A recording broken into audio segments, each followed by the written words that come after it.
بسم اللہ الرحمن الرحیم۔ تمام دیکھنے والوں کو میرا سلام۔ آج ہم بات کریں گے پاکستان کے یا ریاست کے جو سٹیک ہولڈرز ہیں کیا وہ کنفیوژن کا شکار ہیں۔ ہم بات کریں گے پی ایم ایل این اور پی پی کا جو ایک اتحادی گورنمنٹ بننے جا رہی تھی وہ کہاں تک پہنچی۔ مولانا فضل الرحمان صاحب کیا پی ٹی آئی سے اتحاد ختم کر چکے ہیں، اور ہم بات کریں گے محمود خان اچکزئی صاحب کا جو بیان آیا ہے جو انہوں نے ایک پبلک ریلی میں دیا۔ اس کے بعد ہم بات کریں گے ہمارے ایک بہت ہی اسلامک بردر سٹیٹ ہیں، ان کے ایک آفیشیل کا جو سٹیٹمنٹ ہے وہ کتنا افیکٹو ہوگا آنے والے دنوں میں، اور اس کے بعد ہم بات کریں گے کیا اسٹیبلشمنٹ بھی کنفیوز ہے۔ ہم سٹارٹ کرتے ہیں سٹیک ہولڈر سے کہ اس ٹائم پر ایک کلیئر ڈیوائیڈ آ چکی ہے۔ کلیئر ڈیوائیڈ یہ ہے کوئی بھی پولیٹیکل پارٹی جو ہے وہ ولنگلی یا ولفلی وفاق میں حکومت بنانا نہیں چاہتی۔ پیپلز پارٹی چاہتی ہے کہ وہ سندھ میں صرف حکومت بنا لے، نون لیگ چاہتی ہے کہ وہ صرف پنجاب میں حکومت بنا لے، کیونکہ اس ٹائم پر جو بھی پارٹی یا جو بھی اتحاد وفاق میں حکومت بنائے گا اس کے لیے بہت ساری مشکلات ہیں۔ اگلے چند مہینوں میں ہمیں آئی ایم ایف کے پاس جانا ہے، تو آئی ایم ایف کی جو شرائط ہیں وہ بہت کڑی ہوں گی۔ کون سی ایسی پولیٹیکل پارٹی ہے جو آئی ایم ایف کی ان شرائط کو اپنے گلے میں ڈالے گی اور اپنے جو ان کا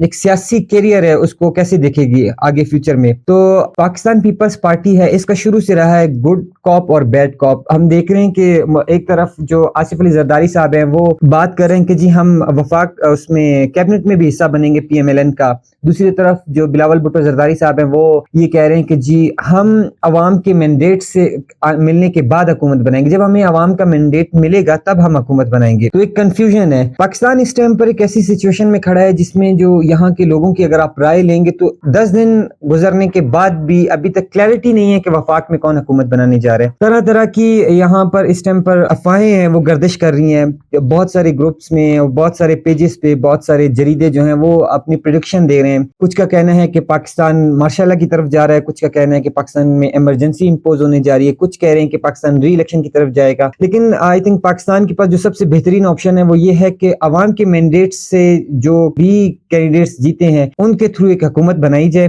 جو پاکستان کو، کیونکہ جب تک ایسی حکومت نہیں آتی جو عوام کی ول سے یا ووٹ لے کر نہیں آئی ہوگی اس کے لیے چلنا بہت مشکل ہوگا۔ اور جو ڈاکا الیکشن کمیشن نے ڈالا ہے پاکستان پر، پاکستان کے لوگوں کے بیسک رائٹ پر، تو کیا پاکستان کی عوام ایسی خاموش تماشائی بنی بیٹھی رہے گی اور دیکھتی رہے گی یہ ساری چیزیں؟ ڈاکا ورڈ میں نے اس لیے استعمال کیا، جو ڈاکا ہوتا ہے وہ اوپنلی اور اسلحے کے زور پر، یا آپ یہ کہہ لیں بزور بازو جب آپ کوئی چیز چھینتے ہیں کسی سے اس کو ڈاکا کہتے ہیں۔ ماضی کے جو الیکشن سے وہ چوری ہوتے تھے، لیکن یہ الیکشن اس میں اوپنلی ریگنگ ہوئی ہے۔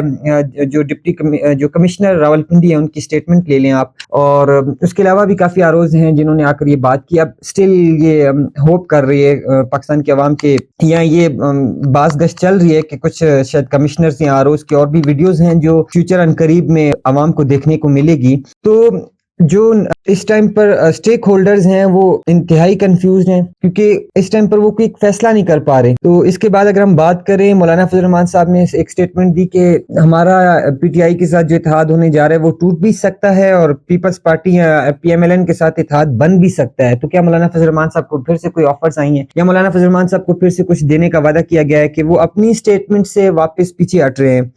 ان ساری چیزوں کو جب ہم دیکھتے ہیں، جب ہم کنکلوژن کی طرف جاتے ہیں، تو ایک پرسپیکٹو پایا جاتا ہے عوام میں کہ اس ٹائم پہ اسٹیبلشمنٹ ڈیوائیڈ ہے۔ اسٹیبلشمنٹ کے دو دھڑے ہیں جو آپس میں جنگ لڑ رہے ہیں۔ اللہ نہ کرے، خدا نہ خواستہ ایسا نہ ہو، لیکن ایک یہ پرسپیکٹو پایا جاتا ہے۔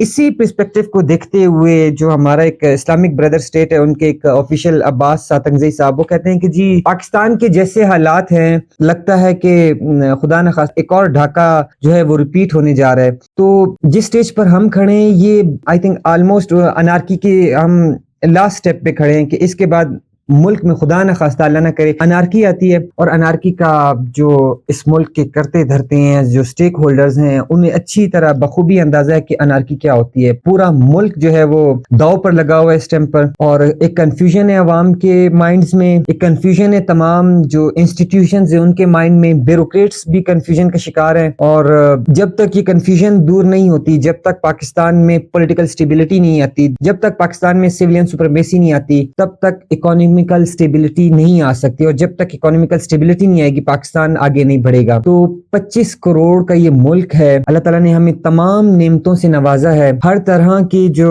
نعمتیں ہیں وہ پائی جاتی ہیں۔ آپ ریگستان لے لیں، پہاڑ لے لیں، سمندر لے لیں، دریا لے لیں، اور ہر طرح کی، تو پھر بھی ایک 70 سال گزرنے کے باوجود ہم وہیں پر کھڑے ہیں، اور ان 77 سالوں میں جو سب سے زیادہ بدقسمتی رہی ہے ہماری، ہم بچپن سے سنتے آئے ہیں اور ہمارے بزرگوں سے ہم نے سنا ہے کہ وہ بھی سنتے رہے ہیں کہ جی پاکستان اس ٹائم پر نازک دور سے گزر رہا ہے۔ اللہ کرے یہ دور، نازک دور جو ہے یہ ختم ہو اور پاکستان آگے بڑھے۔ اب تک کے لیے اتنا ہی، جڑیے رہیے ہمارے ساتھ۔